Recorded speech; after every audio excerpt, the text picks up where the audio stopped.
Hi అండి. ఈరోజు నేను సున్నుండలు చేద్దాం అనుకుంటున్నాను. దానికోసం గ్లాస్ ఏమో కప్ ఏమో మినపప్పు తీసుకున్నాను, ఆ కప్ ఏమో షుగర్ తీసుకుని ఆ షుగర్ని పౌడర్ చేసి పెట్టుకున్నాను. ఇక్కడ మా అమ్మాయి కూడా హెల్ప్ చేస్తూ ఉంది, కలుపుతూ ఉంది. ఇది సిమ్లో పెట్టి బాగా ఎర్రగా వచ్చేలాగా వేపుకోవాలి. మా వారేమో ఇక్కడ టీ పెడతా ఉన్నారు. ఆయన పని ఆయనకే ఉంది కాబట్టి టీ పెడతా ఉన్నాడు. ఈ వీడియో ఫుల్ వీడియో నా ఛానల్లో ఉంది. సున్నుండలు ఎలా చేశానో మొత్తం వీడియో అంతా దాంట్లో ఉంది, చూడండి.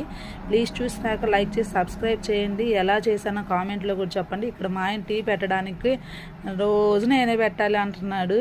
నువ్వు కాబట్టి నేను పెడితే నీకు నచ్చదు కదా అంటున్నాను. ఇంకా ఇది ప్రాసెస్ మొత్తం ఏం చేసాము ఏంటి వీడియో అంతా ఎలా ఉంది అవన్నీ నా ఫుల్ వీడియోలో ఉంది. తప్పకుండా చూడండి. చూసిన తర్వాత కూడా ఎలా ఉందో నాకు చెప్పండి. సున్నుండలు మాత్రం చాలా బాగా వచ్చింది. షుగర్తో చేశాను, ఎప్పుడు బెల్లంతో చేసేదాన్ని, కానీ చాలా బాగా వచ్చింది. Please like